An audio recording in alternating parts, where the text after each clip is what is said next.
Hi everyone, it is Nadeshiko Gatsby, the cottagecore witch, and I am here to teach a little bit of history, convention and fandom history. Today on our show, we're going to be talking about Anime Expo 1999. All right, let me just test out a few things here. We have a brand new setup going on. Okay, looks like that's working. Yeah, so I make sure everything is operational and ready to go for this Friday stream. So a little bit about us, if this is your first time tuning into Fansview Fridays. Basically, this is a weekly series that we're doing. We always have the video on demand on my YouTube channel. And basically, we are doing a series of live streams going through Kevin Lillard's old Fansview reports. Now, why are these so important? A lot of these document a lot of conventions from the early 2000s and the late 90s, and a lot of these reports, after when Kevin had passed, kind of gone by the wayside. Fansview went down. However, what you post on the internet might be forever. So we're going to use a Wayback Machine, and we're going to use the Internet Archives to just go through AX 1999. I was there for like a day. And to just kind of give you an idea of Anime Expo 1999, when I went there for a day, it was like a $10 for like one day to just look at the dealer's hall. So if all you wanted to do was shop, just pay $10, just go around the dealer's hall and Artist Alley, and yeah. All right, we have Soul of a Dragon in the chat. Welcome.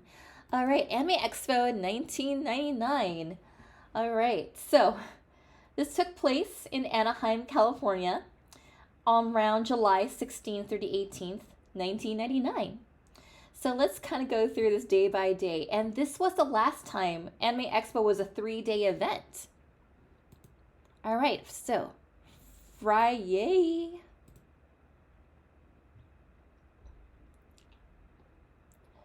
Okay, so this is the Anaheim Hilton lobby. So walk into the lobby of the Anaheim Hilton and Towers during Anime Expo. Let's get rid of this guy right here. And you're confronted by this awesome sight, a large Pikachu banner placed where everyone can see. This view greeted the author around 4 a.m. Friday, after the shuttle van driver found a hotel after half a dozen wrong turns. Was the author the only person crazy enough to be hanging around in the hotel lobby before sunrise? No, the author was not alone. On hand at 4 a.m. was his vanguard force of anime fans, determined beyond all reason to be the first in line when the at-the-door registration line opened a few hours later. A similar gathering was on hand at the pre-reg line on the other side of the hall, and Anime Expo had around 2,400 people who registered in advance. Anime Expo has a newsletter released a couple times a day. These volunteers were up at 4:30 working on the first edition. Oh, AX has always been on 4th of July dates. This is just like one of the rare times when it was not on a 4th of July date. I'm addressing here Soul of a Dragon's comment, OMG AX before the 4th of July dates, double wild. This is like a rare time when they actually did not go on July 4th. All right, they appeared to be the only people at the time working in the morning who were capable of standard daytime activity. Read, they look like the only ones awake and moving. First interesting flyer spotted on the bulletin boards is missive encouraging people who live a virtual life on hashtag. It's not a hashtag at the time. The term hashtag did not exist then. On the Fansub's internet relay chat. So what we kind of like called our like chat rooms, you had to put like that hashtag sign right before that, because I was part in a lot of internet relay chats when like back in the day to like, you know, just kind of just mingle with like my anime nerd friends, because we were all on like MIRC, which is a client to have like all these different chats going on. It was kind of like Discord before there was Discord. So like hashtag something something would be kind of like your channel name. the hashtag Fansview internet relay chat channel to find each other, risking the shock of learning what others behind a keyboard really look like. Another floor up was a pile of flyers advertising 2 conventions in June of next year: AgaMenCon, Sci-Fi Con in California, and Project A-Con. That was the fast work on the A-Con flyer, by the way, because the convention had just announced their 2000 dates a few days earlier. Yes, a number symbol for old heads. Or the pound sign. Okay, so we're going to look at like some of the first costumers on Friday, July 16th. So yeah, I just kind of like just browse through here.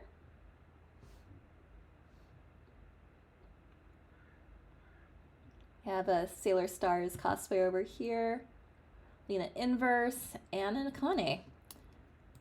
Kevin actually started, I think this is like the first AX where he actually started taking like portrait photos. Oh no, Usagi doesn't want her photo taken. And also, the thing with Internet Archive, it doesn't like save all the photos. So there's no guarantee that they'll have all the photos here. So yeah, there's Vaughn from Vision of Escaflowne. It was very common to like see folks like at anime conventions like back then just wear like a Chinese dress. Because when I went to this Anime Expo 1999 on the last day, I also wore a Chinese dress and I wore like a leather jacket over it, just like it looked cool. No character in particular, but like I just want to look cool. And there's another Rama-chan, or as I like to tell my modern day friends, Rama, she, her, or Rama, her, she, for you chocolate lovers out there. Yes, we got something from Slayers over here, this little goddess, and you can see like a piece of Lena over here. I actually know where this view is here in the Anaheim Hilton Towers. We have Anthe, and I want to say this is from Cardcaptor Sakura. It's just not registering in my brain right now. I was going to say, wait, is that Final Fantasy 14 in 1999? Because I would see the sprout and like, probably not. Unless we have time travelers. We also have more Escaflowne here.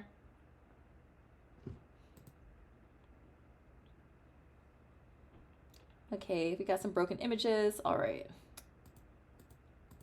Yeah, like I said, like one of the flaws of Internet Archive is it doesn't save all the images. All right, opening ceremonies. Let's see who were the guests at Anime Expo 1999.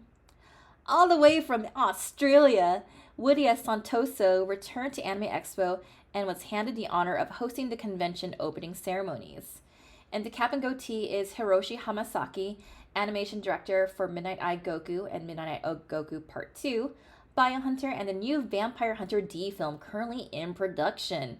In the white dress is Sachiko Kamamura, character designer on the City Hunter series, the fantasy series Heroic Legend of Arslan, the television show Mamas of 4th Grader, and the PlayStation game Mystic Dragoons. I've actually seen quite a bit of City Hunter. I kind of want to revisit it again because the new live action movie on Netflix was like a lot of fun. Here's Hisashi Abe, whose most recent work is character designer for Pet Shop of Horrors, short television series that aired as part of the television show Wonderful for the upcoming OAV series Zebus, and animation director for the new Vampire Hunter D movie. And Professor Ramsey's in chat says, going back to the cosplayer, it's Lee, Mei-Ling Lee. Oh, that's right. I feel bad because I forgot she existed. My least favorite character in Cardcaptor Sakura. And animation director for the new Vampire Hunter D movie. Returning for a second straight year, Anime Expo is Mika Akitaka, left center, and designer of mecha for Gundam Zeta, Warren the Pocket, Gundam 0083, Martin's successor Nadeshiko, and the creator of Galaxy Fräulein Yuna.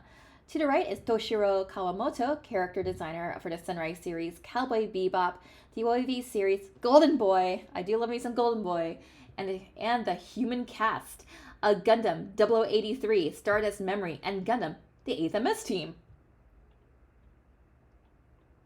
I like how you have to specify the character designer of the Human Cast.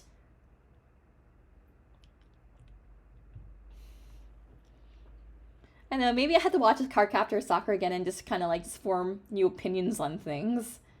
Because I'm kind of afraid to go back to Cardcaptor Sakura because there were just some things in Cardcaptor Sakura that did not age well. In the black dress is Kazuko Tadano, character designer and animation director for the Sailor Moon and Sailor Moon R television series, as well as the Sailor Moon R motion picture. In the white jacket is Nobuyuki Onishi, artist who created the painting seen at the end of Royal Space Force. So Kazuko Tadano, so looks like they also designed Mamoru's boyfriend Fiore and Evil Flower Lady in the R movie. In the ever-present hat is Yoko Kanno, composer of anime music and for several J-pop albums, Song to Fly and Grapefruit and Dive, the debut and follow-up albums of Maya Sakamoto, Escaflowne Satomi. Kanno received the biggest cheer of opening ceremonies as big as Yu Watase received in 1998. Next is Hiromi Matsushita, animation director for Sailor Moon, the original Vampire Hunter D, Guyver, SD Gundam, Grand Zort, Wataru, and Wataru Part 2. Oh, we got more of them. But wait, there was more. Artist Nobuo Ishiguro received a surprise when he was called to stage during opening ceremonies. He was named honorary chairman for Anime Expo for 1999. Wearing the black shirt is Yutaka Izabuchi, mechanical designer for the Patlabor series, the Gundam series, and the television series Gasaraki. In the gray jacket is Yasuhito Kikuchi, director of the Pretty Sammy OAVs, the first El Hazard television series, and the television series Kurogane Communication. I know this guy! We're friends now! This is my buddy. He goes by Hlaim Had. Huge fan of Legend of Galactic Heroes. Yeah, we're buddies now. On the left is fan and cosplayer Walter Amos, famous for his Legend of Galactic Heroes and one of the few costumers with the courage to play a bad guy and enjoy it. It should be no surprise that Toshi Yoshida from Viz Communications and Jan Frazier, the most prominent American in the Japanese animation industry, would find each other at opening ceremonies. There's a flock of costumers from the Rama series published by Viz in the halls. Yeah, we did see earlier that there was like a lot of Rama cosplayers just kind of like hanging out in the opening ceremonies line. In the white shirt is Akio Takami. His most recent work was character designer and animation director for the Steam Detectives television series. Previously, Takami worked on the Sorcerer Hunters, Dan Cougar, Sonic Soldier Borgman, MD Geist, Patlabor, Martian Successor Nadeshiko. We've already met Kikuchi. But we haven't met longtime anime and sci-fi fan Fred Padden, one of the grand old men of anime fandom. Seen here on the left talking with Santoso. Padden has memories of anime fandom going back 20 years when the first wave of videotapes came to the use of the old comic fancy organization was born. Padden still wears a CFO pin. And then in the chat, we have Professor Ramses. Yeah, Rama was getting big around the time. I know it was around that time too. Mexico was airing Rama and gaining momentum. Now you make me want to watch the Rama Spanish dub. I've been kind of rewatching Rama on Hulu because like I kind of want to cosplay from this again. Because I'm cosplaying as Rama, she, her, or her, she. Ooh, yeah, I like to... I'm actually curious about Rama Spanish dub. Here we go. The amazingly lovely Mari Yajima was on hand at the opening ceremonies. Ready to release her new English language album, No Limits, and perform for Anime Expo fans. Oh hey, I played volleyball with this guy. CEO Mike Tatsugawa at the Society for the Promotion of Japanese Animation had an upbeat speech for the crowd. He knows that the anime market in the US had passed 100 million a year, and Pokemon by itself was a 4 billion worldwide industry. Like others, Tatsugawa, who had ties to the film industry, sees Pokemon as a breakthrough series for anime in the US. Yep, rest in peace, Fred Padden. I am like holding my cup of cream soda right now. Cheers to you, Fred Pradden.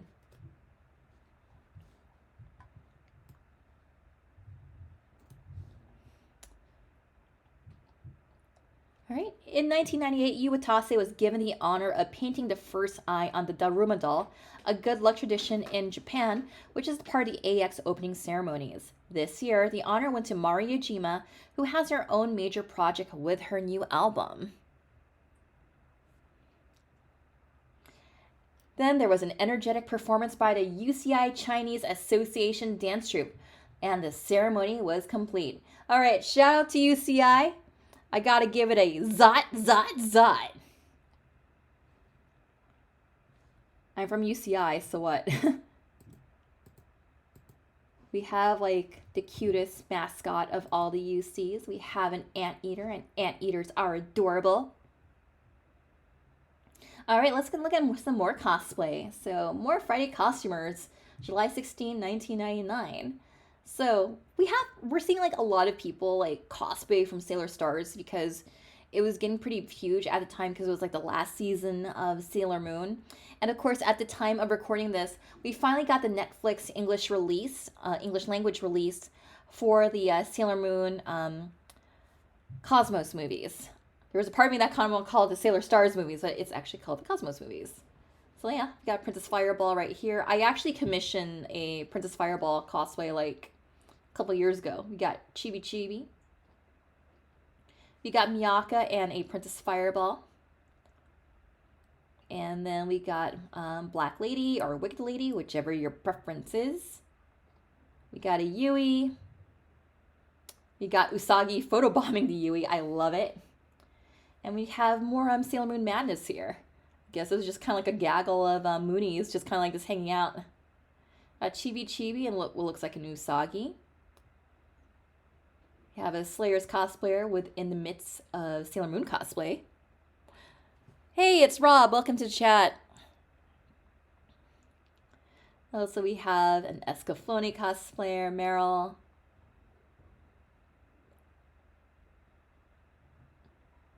Then we have Misato with a pen. How adorable. And then we have Jupiter trying to hydrate here. Looks like we got a couple more cosplay pages. Let's just kind of scroll through.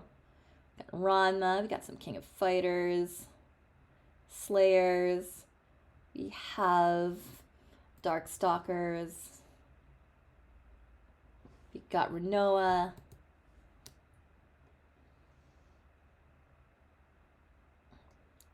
we got a Hikaru from Macross. It's gonna scroll through until we start losing photos here.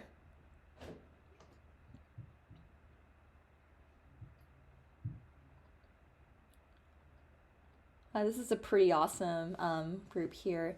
I believe this is a Project Uran. Not sure. But they were like a very well-known like cosplay group.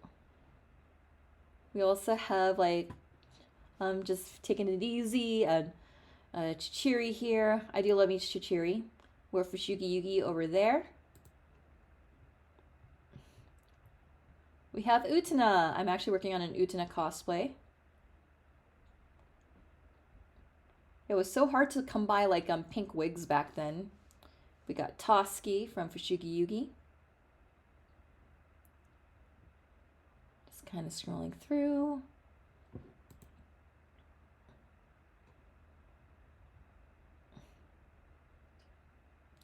Yeah, we got Misao from Kenshin. Okay. Oh, we got a tiny Eternal Sailor Moon. All right, let's just hit back Friday. All right, let's see what Yasuhito Kikuchi has to say about things. The animation director of the cult favorite JoJo's Bizarre Adventure said he wished he could have made it more bizarre. How can JoJo's Bizarre Adventures get any more bizarre? Yasuhito Kikuchi said on Friday during Anime Expo interview session that animated comedy is a lot like a live action comedy. And it's not easy to get it right. Comedy is harder to do than drama, said Kikuchi. It's hard to get the timing the line's right and it's 0.3 seconds off, it's screwed up. Kikuchi managed to escape the drone-like existence of a Japanese salaryman. He once was a computer programmer for the world of animation. It's a more positive thing and a more fun job to do, said Kikuchi about anime as a career. It's because I can create stories. There are a lot of stories inside me, but they're all secret. Animation production has to deal with the computer subculture that Kikuchi left. Though programs that replace cell animation and render three-dimensional objects for filming, Kikuchi isn't fond of the rendered, sculpted look of 3D and wants the traditional flat cell animation to continue. If you're going to use a computer, you might as well make it a live-action film, he noted. It's okay to use 3D, but as it's used right now, it doesn't match up well with traditional animation. Kikuchi started as an in-betweener, an artist who handles the grunt work, drawing most cells. He advanced to the post of key animator, which lets him draw only the first and last cells of an action sequence. As much of that action involved female characters. I've worked on a lot of shows that involve a lot of girls. I'd like to do more stuff involving guys. Maybe Shakespeare. Okay, and if we go to the chat, Solar Dragon asks, which version of Utena are you working on? I'm just working on her regular duelist uniform from the original TV series. I'm actually remaking my first ever cosplay, and it's really exciting. All right, Ramsey says, funny thing, I just found out Kikuchi did episodes of Saint Seiya. My favorite telenovela, Los Caballeros del Zodiaco. Oh, I forgot to read what this was. The animated fantasy worlds of Madhouse now include a pet shop? The Japanese animation production studio Madhouse made a big splash at the 1998 Anime Expo when they presented with their presentation of the Alexander series. Madhouse returned to Anime Expo 1999 with Left to Right animators Morosawa, Hisashi Abe, and Hiroshi Hamasaki. The last project from Madhouse was a title that sounds mad in English, Pet Shop of Horrors. It is a cross between the old Twilight Zone TV series, the Little Shop of Horrors comedy drama films, and an O. Henry story. People in emotional turmoil go to a pet shop and purchase pets that satisfy their needs in unusual ways. There is a connection of sorts between that Madhouse show and Anime Expo.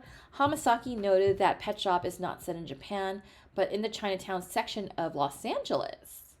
However, none of the people who worked on the show had ever been to LA before their trip to Anime Expo, Hamasaki said. Okay, I've never seen Pet Shop of Horrors. I kind of want to watch this now.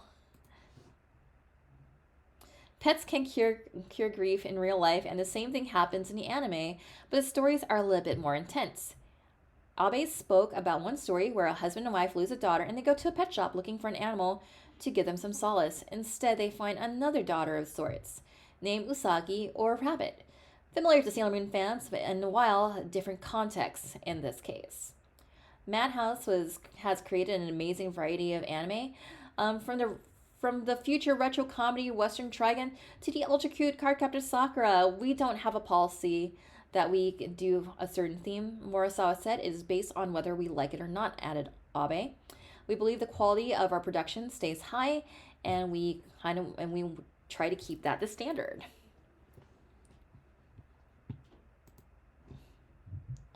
All right, let's talk about Mari Iijima. So we have any Macross fans here in the chat?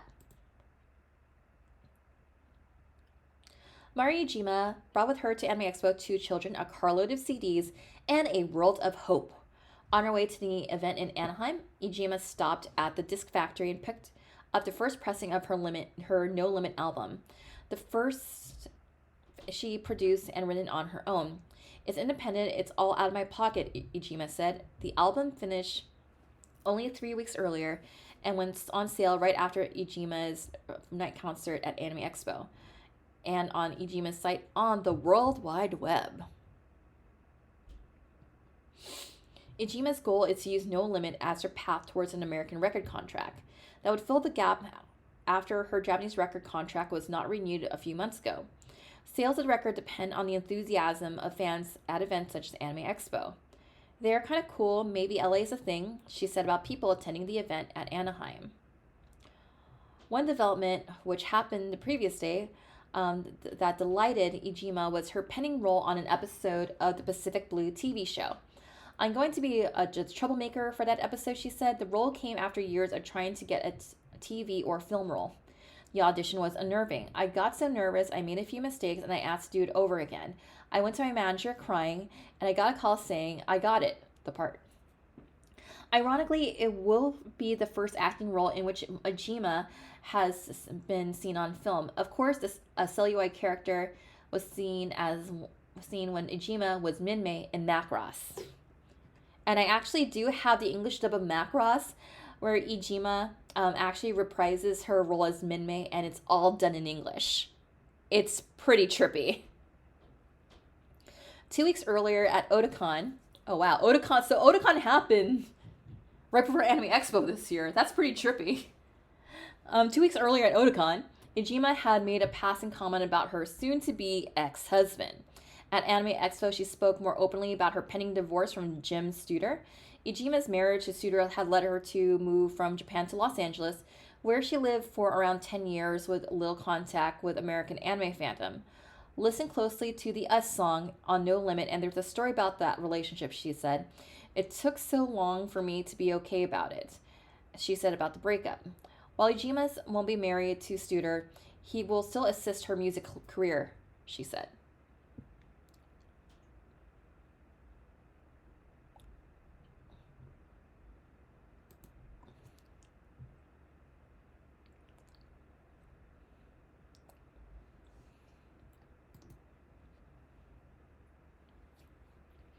All right. Ijima sings. Some ironies of life and fate never cease to amaze Ijima. Ijima has stated over and over again her intention to become a pop star in the U.S. by mastering the English language as a performer. She worked hard to create the all-English album No Limit. Then when she performed at Anime Expo, the audience shouted out they wanted to hear Ijima sing in Japanese. Ever graceful, Ijima accommodated the audience, which they loved every note. Any strange feelings that followed were offset by the massive crowd that followed Ijima to buy first copies of No Limit after the concert. And I've actually seen Mari Ijima in concert at Animagic 2000. She had like this outdoor poolside acoustic concert, kind of like the setup you see here. And she was also playing songs on the keyboard, so she also had an acoustic set too. So yeah, and let's just kind of see cosplayers on Friday evening. So you got more Fushigi Yugi here. You have like Moose in the background. You have a Ryoko right there, and Chichiri. You have Ray, James. Next page. Even more Friday costumers. Plant. Not sure what this is, but it looks pretty cool. You have Sakura Tyson right here. I do love me some Sakura Tyson. More Sakura Tyson. We have Misty. It's so surreal, just like how evergreen Pokemon is. Oh, Ram says that the person with the orb, who I thought was pretty cool, is Amakusa from Samurai Showdown. We have Martin's successor Nadeshiko here. We have another Rose Bride. Not sure what this is, but I like the outfit. We have Saber Marionette J, and we have Merle from Escaflowne. We have like the Fatal Fury Sailor Moon crossover. You have Sailor Mercury over there.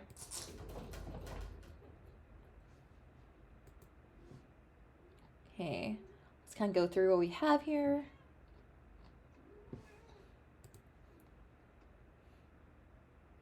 And after this, we can hit up Saturday.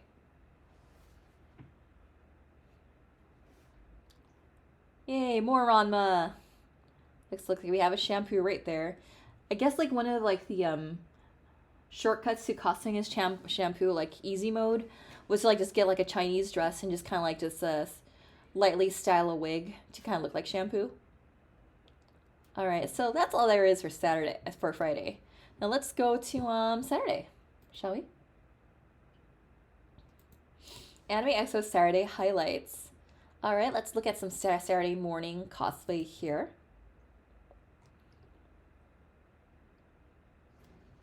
Okay, we got the Great Saiyan Man. We got Valentine here from parts Final Fantasy VII. I have no idea what's going on. This looks familiar. I'm not sure what it is, but it looks very pretty. Also, R.I.P. the fountain right behind them. The fountain is no longer there. They actually turned that into a bar in the middle of the Hilton. Fancy uniform looking there. We got Babbitt from Kodama Child's Toy. That was a fun anime. I love Kodama no Mocha. I hope I said that right. We have Valley of the Wind.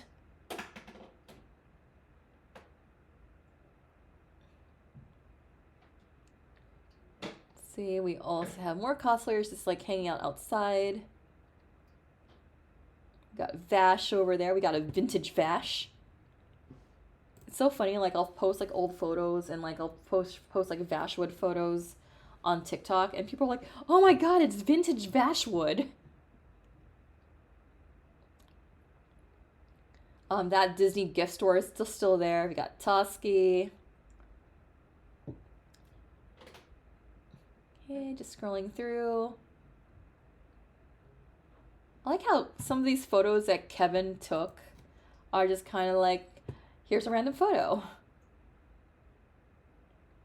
Oh yeah, wait.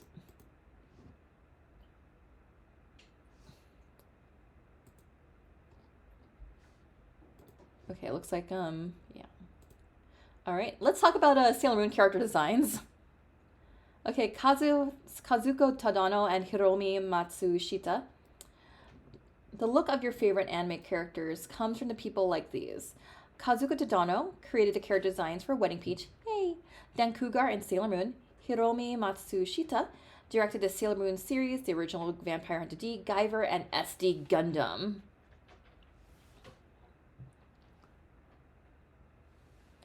Alright, since both worked on Sailor Moon, which remains one of the most popular anime series in the US, that's where the questions range. Tadano said that the anime manga version of Sailor Moon started before Nako Takeuchi's manga creation became a major hit.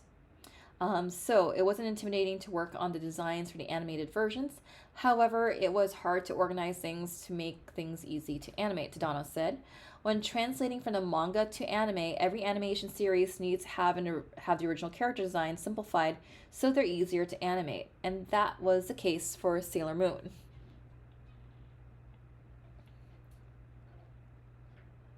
But there was one change that defined the look of the show and decided the path of legions of cosplayers. Tadano insisted that the Sailor Scouts outfits derived from Japanese school uniforms have short skirts, too short for some. One of the focal points was to show the beauty of their legs. So I wanted to make the skirts short, Tadano said. The producers thought they were too sexy, but I insisted on the short skirts.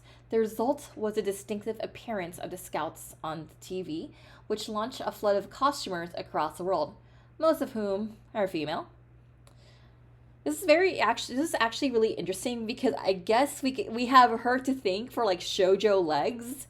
And it's really interesting because I see a lot of discourse on Sailor Moon, and they were thinking like, oh, it's so male. The 90s anime is male gazy and blah, blah, blah, blah, blah. And you have a female character designer, and it was actually her idea to have short skirts and the shoujo long legs. So like, wow, learning something new every day.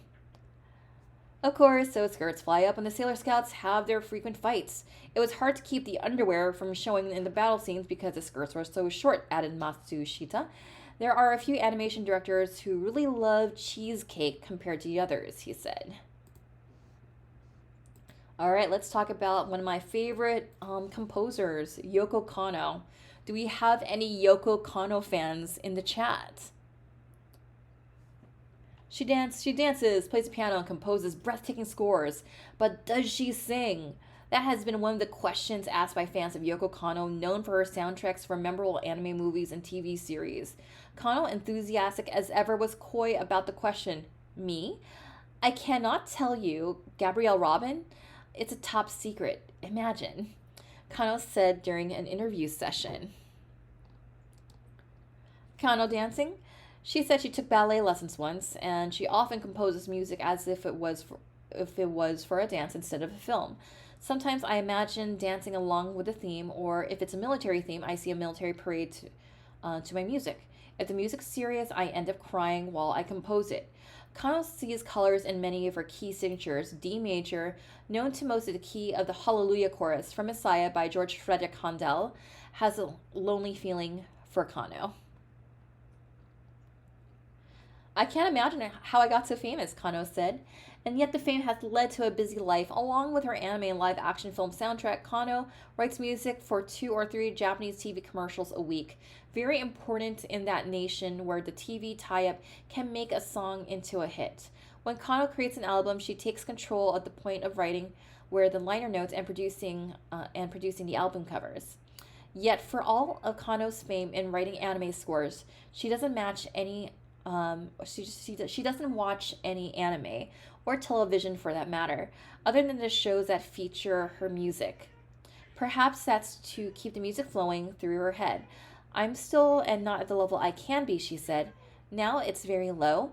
There is more cool and beautiful music in my brain, but I can't express it. All right, let's take a look at more costumers. It's very interesting that Kevin uses the term costumers to describe like cosplay photos here, because I know there's still kind of like this, like, is it cosplay, is it costuming, what's the difference? To me, I really don't see any difference at all. Okay, we got Vash, we got Jesse and James. It looks like they have their AX newsletters on the floor. We got Tuxedo Mask. Like, life is like a pile of roses. You have like a furry just hanging out here.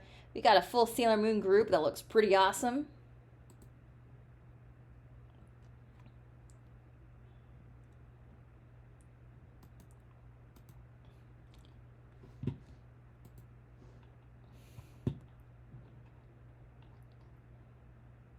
Huh.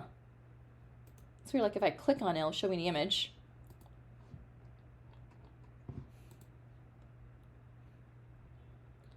All right, you have Rana, James here again, and we also have Maytel from Galaxy Express 39.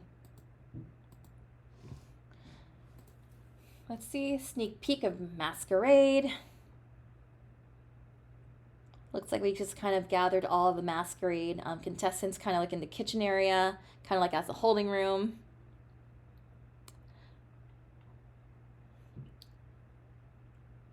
You have Black Lady just hanging out there. You have some Sailor Senshi just kind of chilling in the kitchen. I want to say I know what this is, but I'm not too sure.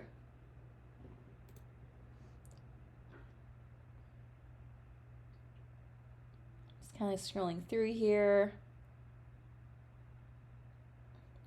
We got some Utena goodness here. I think I know that Toga cosplayer. Yeah, we have Mylene, we got Macross 7 over there. Violence of Hamlet. I actually seen Violence of Hamlet. It's a fun fantasy comedy. I do appreciate that there's a lot of fantasy comedy anime that's just coming back in like the 2020s.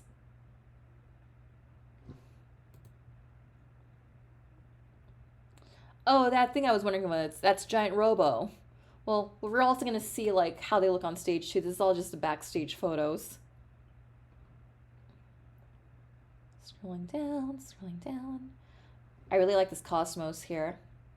It's just so surreal that this is 1999 and Sailor Cosmos has not appeared in a Sailor Moon anime until 2023. So it's really, there's a vintage feeling to seeing all this.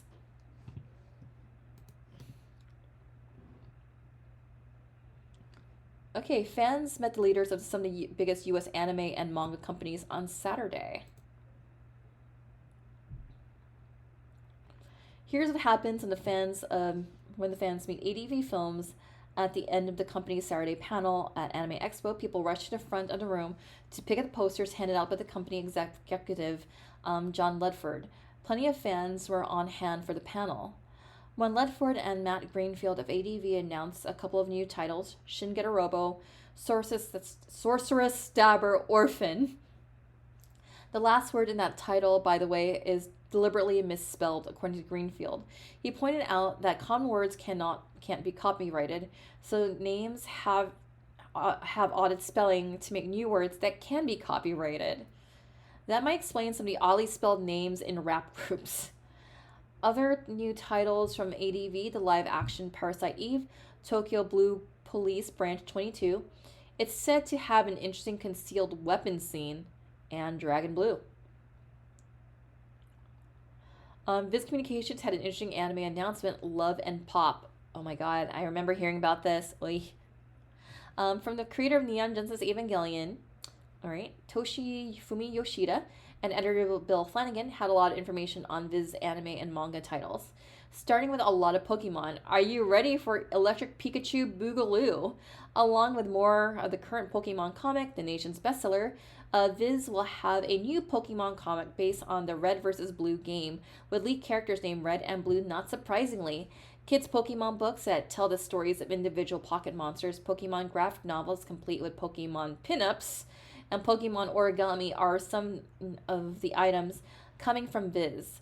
No Evangelion manga for several months. However, yes, they did acknowledge the missing scene in the Video Girl eye tape and promised to supply free replacements for the flawed copies. The other big video announcement came from other companies. Manga Entertainment has the rights to the Neon Genesis Evangelion movies. ADV Films has a TV series. Anime Eigo has the rights to re-release the original Super Dimensional Fortress Macross series, which hasn't been seen on store shelves since the TV dub was released years ago.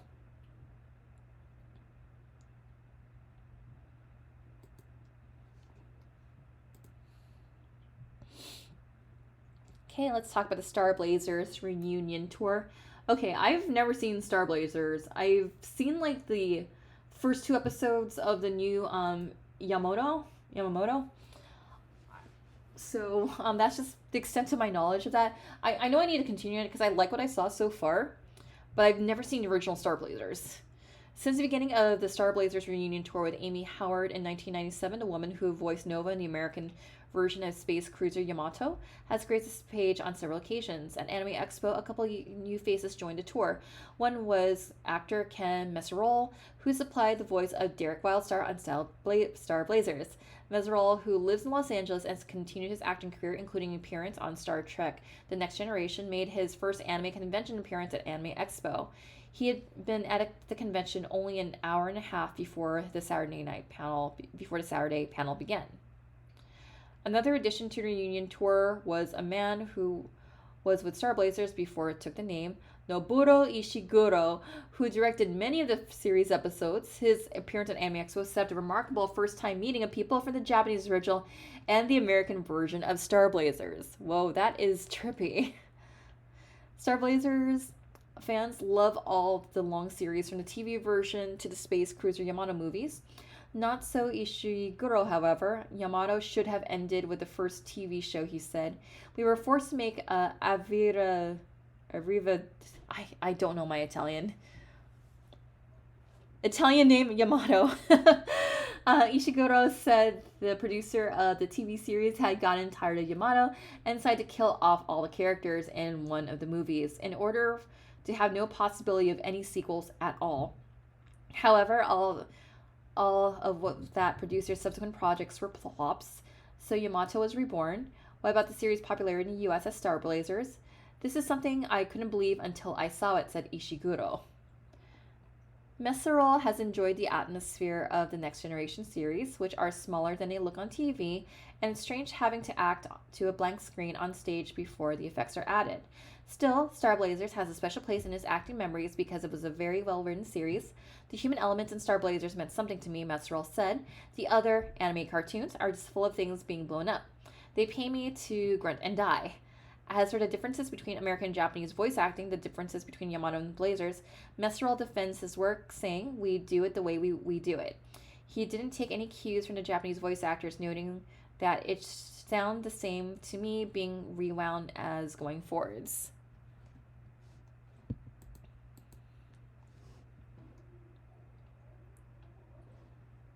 Okay, 2 of the top English language voice actors showed up as a new side to those who attended an Anime Expo panel. Showed a new side. All right, voice actor seminar. Oh, these are always fun. I always like going to when I was younger. I always like going to voice actors tell silly stories, or they teach you to voice act. On the left is Lisa Ortiz, English language voice of Lena Inverse in Slayers and lots of Pokemon characters. On the right is Amanda Winley, best known as Rei Ayanami in the English language Neon Genesis Evangelion. Both are very popular among anime fans, whether at conventions or on tape, but they're more than just party animals. They're serious actors who have long studied that elusive craft. At Anime Expo, they held a panel to assist aspiring actors whether or not they want to be stars of anime jobs. The first 2 brought a group of fans to the front of the panel room and asked them to just stand there. They asked them to think of something important. Lee noted that the group looked different because they had something on their mind other than standing in place. And that one was one of the big factors in acting. Motivation is a major part of making an actor something other than a person who recites lines, the woman noted. Then the women gave the fans a group of scripts. They had to play out scenes in front of the room, critiquing their fair performances. Lee was especially pleased with these young people who performed a scene of a woman who's trying to fend out advances from a sex-crazed psychiatrist. Okay, honestly, I think I have an awkward time doing that, or being a part of that, to be honest. I don't think you can get away with something like that at conventions these days. Afterwards, the people who had been in the panel room followed Ortiz and Lee, pictured in the hall, and asked for autographs. The actors accommodated every fan, again showing a reason for the popularity of American voice actors, the actors who appreciate the attention they get from the people who enjoy their performances. And now the moment you've been waiting for, featuring costumers from America and Japan, the Anime Expo Masquerade. All right, let's check this out. Okay, we got 14 pages of this. Let's go as kind of like just brush by as much as we can. And you can also watch the Masquerade on YouTube as well. If you look up AX1999 Masquerade, AX1999 cosplay, you can actually watch some of these Masquerade and cosplay acts. And let's see if you guys recognize any of these anime, any of these costumes. If you do, shout them out in the comments, shout them out in the chat.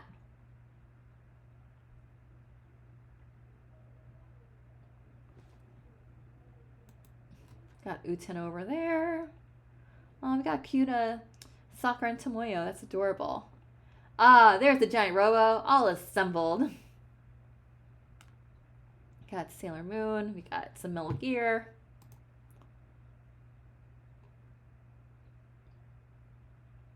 Yes, it was Snake. Just kind of going through here. Looks like we got Slayers. 2 Lenas. We got Chun-Li. We got Darkstalkers.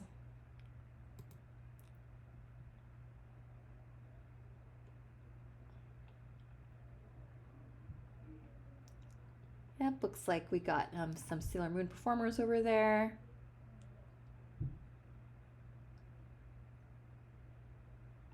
Just kind of going through all these. And likewise, you can watch the AX Masquerade on YouTube. There's a couple of channels that actually do have the full performances of these cosplayers. Oh, we got Stingtail. Giant penguin. Pen. Is that Gendo?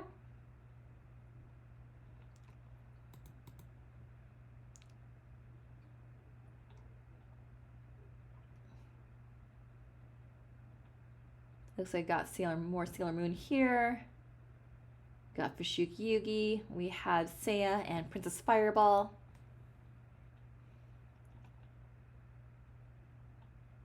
Just kind of scrolling through here.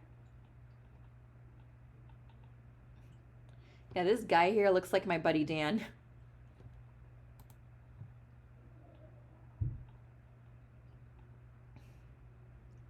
Sometimes I'll like be looking at something like, I think I remember seeing this. I just forgot what it's called, like this group right here. I feel like I know what this is from, but I just can't put the name to it. You got Escaflowne there. Looks like they're using... Did the movie already come out yet? Because I didn't think the movie didn't come out till like 2000. Yeah, Dragon Half! Oh my goodness. So, it looks like there's this guy here. He has like, Ryoji Kaji, the spy who shagged me. Oh my god.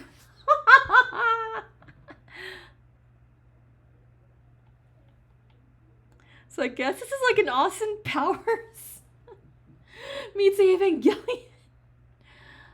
Oh my god, there's a mini Gendo! There's a mini Gendo! I can't!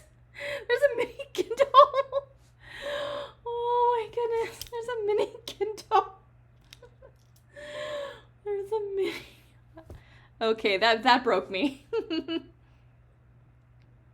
I don't want to know what's going on here. This is probably my facial expression right now. Wait, vey. Princess Mononoke. We got Mai's. Oh wow, this is like one hell of a crossover. We got 5-star stories, Fatal Fury, Sailor Cosmos, Mononoke.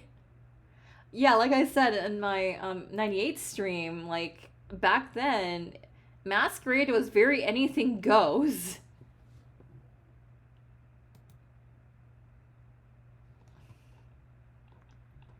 Looks like these are broken. And like I said, if you're curious to watch like AX 1999 Masquerade, all of it is on YouTube.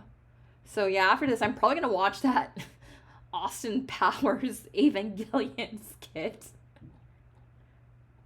It's a mini Gendo. Oh my goodness. All right. Masquerade judges. Which guys won? Giant Pen. I'm trying to think, like, is Gendo trying to get into a fight with Pen? Second place looked like it went to that Evangelion Austin Powers crossover.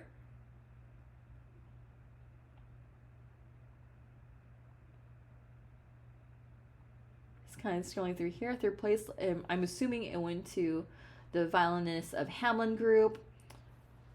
Craftsmanship went to the Japanese cosplayers of different fandoms all in one.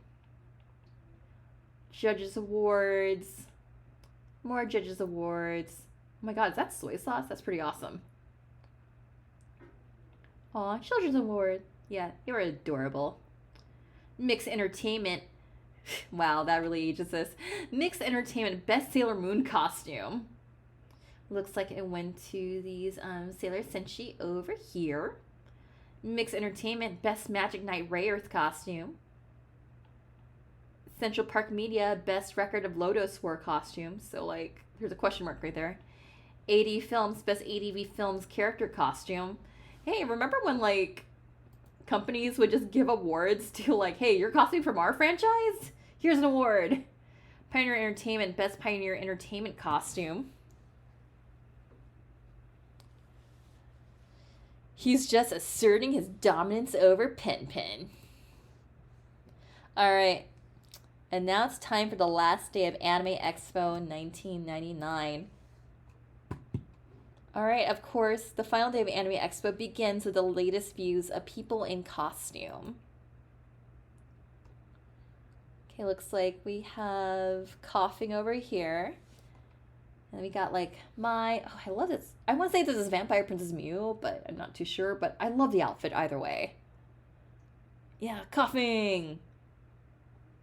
Oh my god, I love this Ryoko. She looks amazing. I love the wig work too. Okay. Looks like there's that Sakura in the Alice in Wonderland outfit. Okay, we got some more. Looks like we got the Fushigi folks there. We got some more Utanas. I want to say that's Hajime no Ippo. Otherwise, that's pretty awesome. Oh my god, Lady Un. Lady Un is like one of my dream costumes. I mean, I cosplay as Relina. I've been bringing my Relina cosplay to conventions in hopes people would notice. But yeah, I'm just happy. Like, yay, Lady Un. We got Gendo. It's Gendo.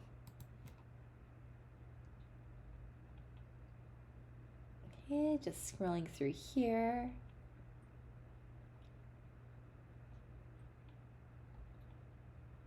We have a Tuxedo Mask who doesn't want to get their photo taken. Got Lena Inverse. I do love me some Lena Inverse. Scrolling through.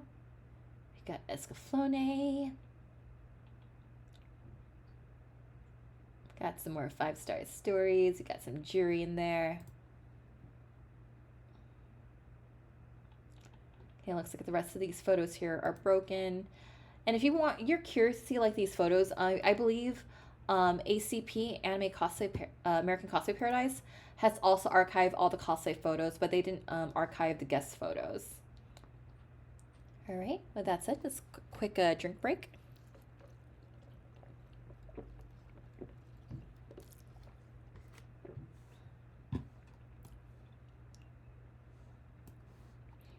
All right, Akio Takami doesn't want to rise so high in the anime world that he won't be able to draw.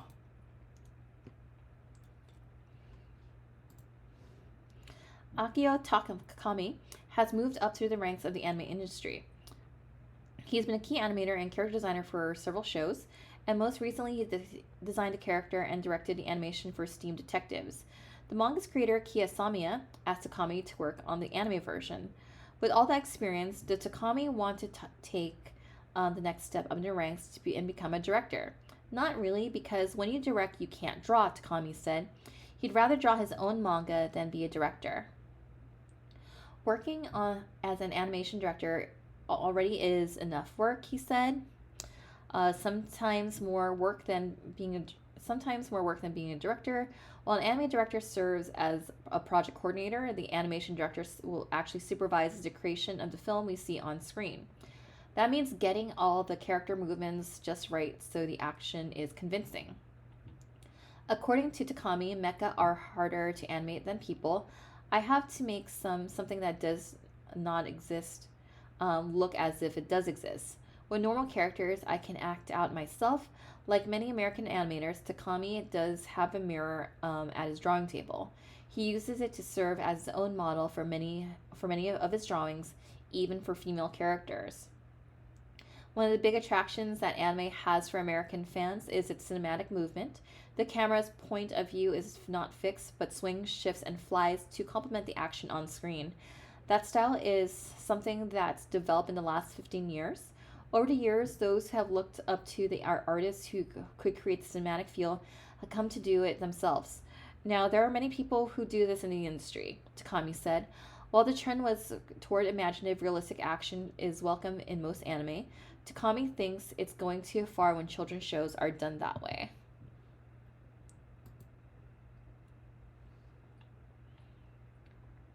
Okay, what's the story behind those amazing Japanese costumers who attended Anime Expo? All right, let's learn about these folks. Anime Expo Japanese cosplayers, July 18, 1999. In real life, they're a government worker, a fashion designer, a doctor, and a clerical worker. However, these Japanese women really blossom after hours when they go to work on their amazing anime character costumes. The group stunned people at Anime Expo with their craftsmanship and their costumes and delighted onlookers with their beauty. They got together on Sunday morning at the convention to meet with American fans and talk about the enjoyment of cosplay. The young women said they learned about Anime Expo through the internet and decided they wanted to travel to the US for the event and spent 3 months making costumes specifically for the convention. They were modest about their appearance, noting that they look far different out of costume. In street clothes without makeup, no one recognizes them, and they said nothing, noting that some people had walked by them at Anime Expo talking about the costumes they had seen and never knew they were next to the women they enjoyed seeing a few hours earlier. And these amazing, lovely women said they were jealous of American women who, with naturally blonde hair, who dressed as Sailor Moon. I still think they look fabulous. If you look closely at anime and manga characters, you'll notice that the people in drawings don't have typical human proportions. The Japanese cosplayers had to take into account when they make their costumes. Just like Americans, young women studied drawings to decide how they'll make their outfits. What if there are no drawings? One of the women who wanted to make a costume of a video character said she went to an arcade, studied the game, and took pictures of the screen before she figured how to make a costume. Remember, guys, this is the days before like taking screenshots or like looking at stuff through Google. The cosplayers said they don't want to be famous. They want people to see what they've accomplished. Judging from the reaction of Anime Expo fans, especially those with cameras, they've met that goal. When the cosplayers asked if Anime Expo fans would like to see more costumers from Japan, the crowd cheered.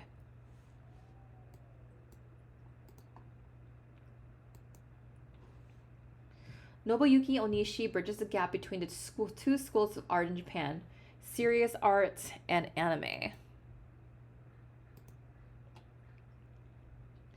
In the US, serious art is seen as something that doesn't appear on TV screen or between the pages of a comic book. The same is true in Japan, said Nobuyuki Onishi, the painter and lithographer, is one of the few people who cross boundaries between high art and popular art in his home country. At the end of the noted anime movie, Royal Space Force Wings of Hanami. I can't say that. Sorry. Onishi's paintings set the tone for the ambiguous ending.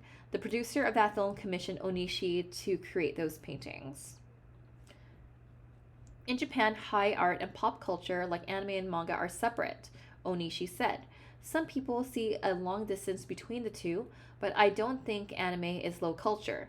In fact, Onishi grew up enjoying anime like Astro Boy and American animated cartoons, such as Popeye, Tom and Jerry. He even liked Lassie and the Untouchables. However, as Onishi's desire to become a painter grew, he attended art school and college. His interest in anime waned. Onishi started painting like Rembrandt, he said. Then came the call from the Hanami's producer asking him to create paintings for the movie, and that reopened Onishi's eyes to the value of anime. I thought I wasn't interested in it because animation was just for kids, and I was an adult. He told me this movie isn't for children, it's for adults. Finally, when Onishi learned that his favorite composer was working on Hanami's, he took the commission from Gainax, the company that made the movie. Onishi now sees a consistent irony in the way Japanese high art world tends to look down on anime and popular art. It's always been that way, he said, noted the ukiyo-e, prints of the 19th century now considered masterpieces, were treated as pop art of their day. High art in the 19th century Japan was copied from China, said Onishi. Nowadays, Western-styled art is considered high art, and anime is the pop art. All right. Here's one more glance at the hall costumers at Anime Expo. And we have some more of the Japanese cosplayers over here. I really like that Uranus. She's cute. I love the 90s fanny pack. Oh my god. I actually do remember seeing this Mylene cosplayer at Anime Expo 99. Okay, just kind of scrolling through. There's an Utena just chilling out there.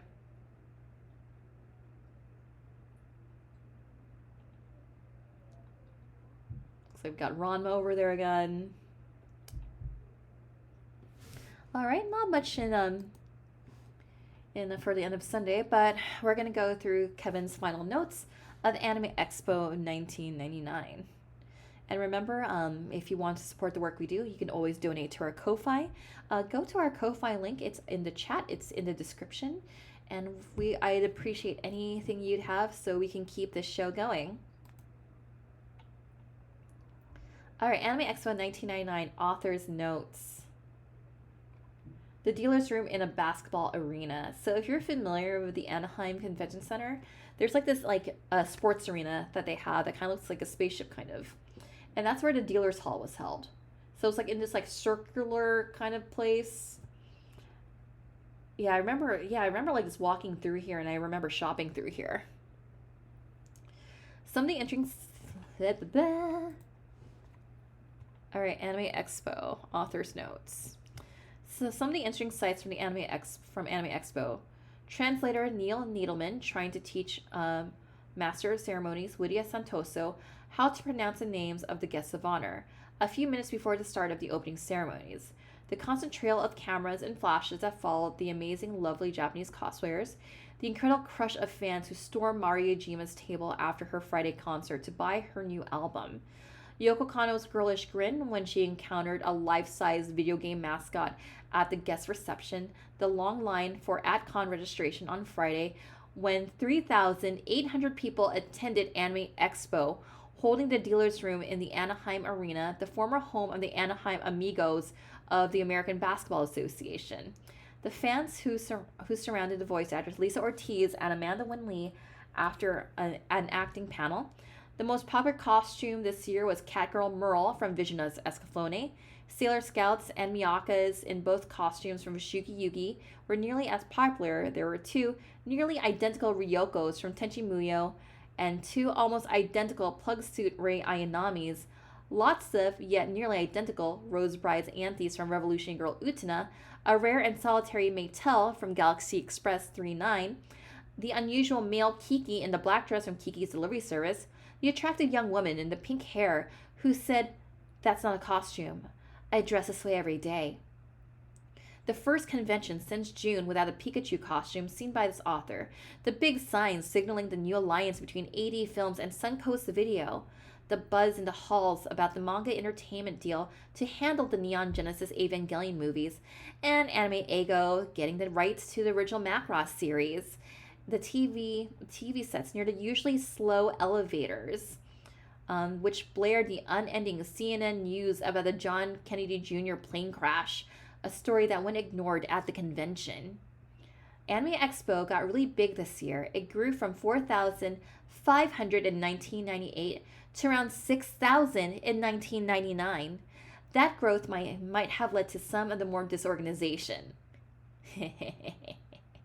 For better or worse, the convention didn't have that tightly run feeling that it had last year. Still, if people intend to have fun, nothing, not delays or room changes, will stop them. The best example was the Saturday Night Masquerade, which overcome a majority of technical snafu to be an entertainment success. Here's how the masquerade went on Saturday night.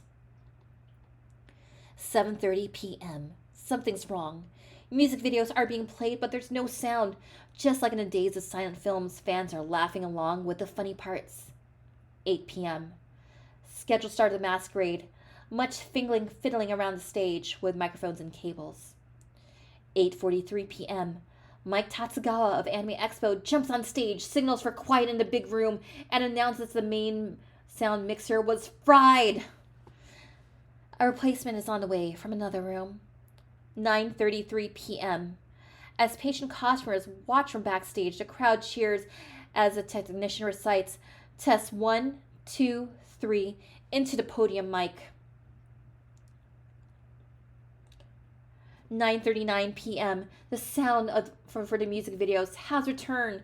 The sound crew unplugs the carefully sized PZM floor mics and sets up two standard mics on the telescoping stands. 9:49 p.m. Tatsugawa announces to the crowd the over the rejuvenated sound system that Anime Expo has set new records for the longest masquerade delay. 9:50 p.m. Master of Ceremonies Lydia Santoso introduces the judges, and the show is underway. Oh, hey, we have Akira Kamiya over here. That's a name that I enjoy hearing. Akira Kamiya. Google him. Now, despite that extreme delay, it looked like no one left the hall, and more people may have sneaked in the back. No one lost their enthusiasm, and the cheers and the laughs for the show were just as loud as last year. Things did get a little out of hand with some of the fans who made some unnecessarily cruel remarks about a few of the participants. Those yelling from the back should try making a costume or get on stage and find out what that's really like. Besides, the crowd got a special treat while waiting for the judges to render their verdict. Akira Kamiya, popular voice actor who technically wasn't a guest of honor this year, brought a group of Japanese voice acting students to the convention. Kamiya and those students gave an after-recording demonstration, the anime term for dubbing voice tracks, that had the crowd roaring. The audience favorite was a young woman who generated some great open voice screams. The crowd was applauding the mere mention of her name at the end of the demonstration. Next, the SPJA Industry Awards. Okay, so who got some awards here? Let's find out. Best Male Character in Anime Japanese Release, Kenshin Rurouni Kenshin. Best Male Character in Male Character American Release, Alan Shazara, Vision of Escaflowne. Best Female Character in Japanese Release, D-Lit, Record of Lotus Wars. Best Female Character in American Release, Lena Inverse, Slayers. Best Non-Human Character in Japanese Release, Ryoki Tenchi Muyo. Best Non-Human Character American Release, again, Ryoki Tenchi Muyo, with Pikachu of Pokemon a close second. Best Anime Music Album Japanese Release, Cowboy Bebop. Best Anime Music Album in American Release, Best of Anime from Rhino Records. Best Manga, Inuyasha. Best Translated Manga, Oh My Goddess. Best Anime Movie Japanese Release, Nadeshiko Prince of Darkness. I don't know about best. Best Sub-Dub Movie in American Release, Kiki's Delivery Service, and that is the version of Phil Hartman. I need to watch that movie again. Rest in peace, Phil Hartman. Best OAV in Japanese Release, Rurouni Kenshin. Best OAV in American Release, Tenchi Muyo DVD Box Set. Best Japanese TV Series, Cowboy Bebop. Best American TV Series, Batman Beyond. Best Japanese Animated Publication, New Type.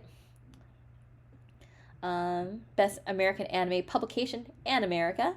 Best American Sub-Dump Company, Pioneer Entertainment. One more note. A female Japanese voice actor appeared at the convention on Saturday. This author walked into her panel and was ready to start taking pictures when the convention staffer said, "No pictures at the request of Pioneer Entertainment. This page just uses words and pictures to tell its stories, so no pictures equaled no story. Sad." All right, so that was Kevin Lillard's recap on Anime Expo 1999. And that's a report for Anime Expo 1999.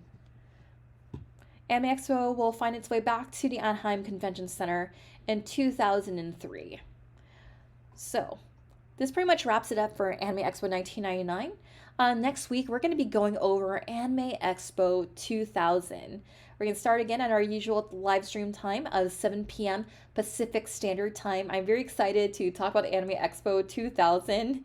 That was a wild one for me. And I can't wait to tell you the story of Weebs versus Disney Karens. This is going to be a wild one next week. So thank you again for stopping by my stream. Always appreciate having company here in my virtual cottage. I'm glad that we can be here in the chat to reminisce about animes from way back when, fandom from way back when. And again, if you like what we do, support our Ko-Fi, support the channel. Link is in the description. Link is in the chat for our Ko-Fi. I appreciate any dollar you might have to keep supporting our channel. So with that said, I will see you next Friday at the cottage. And yeah,